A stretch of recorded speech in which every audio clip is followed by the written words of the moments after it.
U.S. breaking news, change your read newspaper habit. Republicans redrew congressional districts across the country in 2010 in an attempt to consign Democrats to a semi-permanent House minority. But in 2018, the long-successful GOP insurance policy is at risk of backfiring in a big way, not only carving a path for a takeover, but possibly allowing for bigger Democratic gains. In many states, Republicans maximized gains in the House by spreading GOP voters across as many districts as possible. Typically, that left Democrats with around 40 to 45% of the vote in those districts, making them difficult under normal circumstances for the minority party to contest. But this election year is anything but normal. Many of the once secure 55 to 45 Republican districts are very much in play, even in states that have not had competitive congressional races since 2012, the year new maps were installed. And North Carolina and Ohio, where Democrats chose nominees in primaries on Tuesday, are turning into the prime examples. Neither national party has spent money in North Carolina or Ohio in the last two elections. But operatives in both states now rattle off a half-dozen Republican districts that could become fierce battlegrounds this fall, including fast-changing suburbs of Cincinnati, Charlotte, Columbus, and Raleigh. President Donald Trump won less than 55% of the vote in each of the seats in 2016. And some of the Republican incumbents have been caught by surprise by the ferocity of their competition. The math that was used to create these districts was the same math that was calculated in the anti-Obama era, said Paul Shoemaker, a Republican consultant based in North Carolina.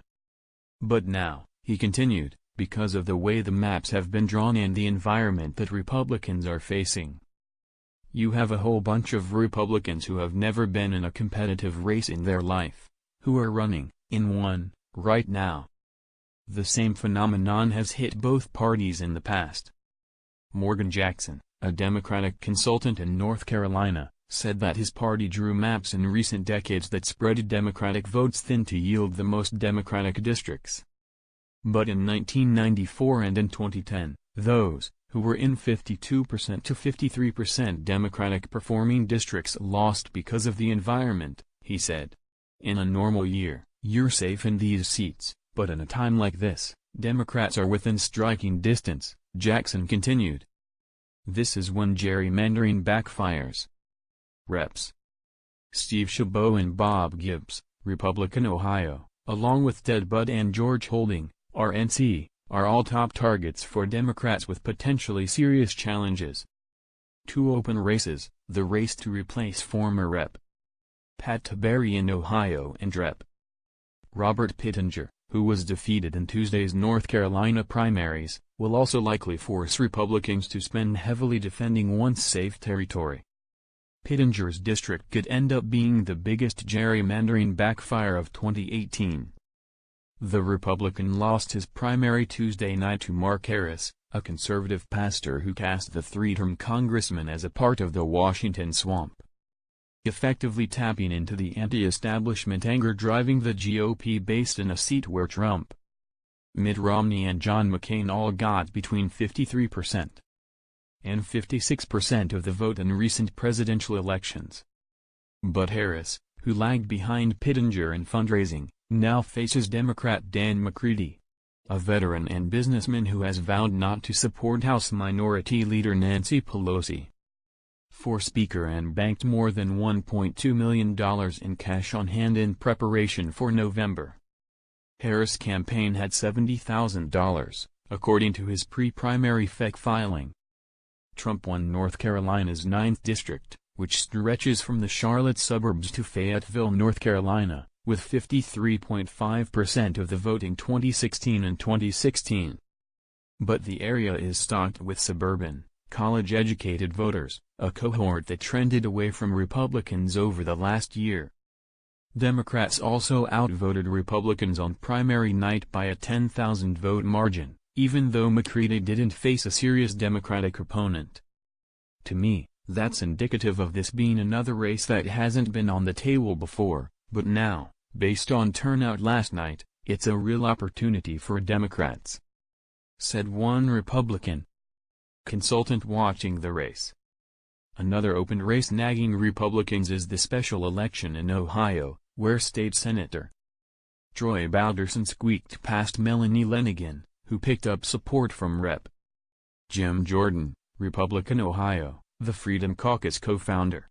Some Republicans are breathing easier now that Lenigan didn't clinch the nomination before the primary. Pro-Balderson backers warned that Lenigan would alienate suburban voters in the district and leave it vulnerable to Democrats. But Balderson still faces stiff competition in Danny O'Connor, the young Franklin County recorder who styled himself after Democratic Rep. Connor Lamb, the winner of March's blockbuster special election in a pro-Trump slice of southwestern Pennsylvania.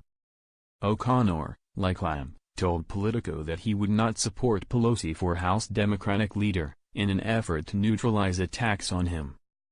Gibbs and Chabot, who both hail from districts with suburban areas, picked up their general election opponents Tuesday night, Democrats Ken Harbaugh and oft-tout pure evil. Harbaugh, like O'Connor and Lamb, has also said he plans to not support Pelosi, while pure evil outraised Chabot by nearly $500,000 last quarter.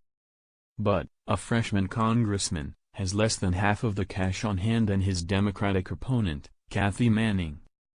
Holdings district overlaps with the suburbs around Raleigh, North Carolina, but Linda Coleman, a state legislator who won the Democratic primary, trails the congressman in fundraising. But incumbents in safely drawn seats can also be out of practice. You win every 2 years, and you put it on cruise control, then before you know it, you're in an environment you are not ready for, said Chip Gerhardt, a Republican consultant in Ohio. Still, the number of reliable Republicans in these districts is so significant that unless something dramatic happens, you're unlikely to lose, Gerhardt said. But we may be in a time when dramatic things are happening.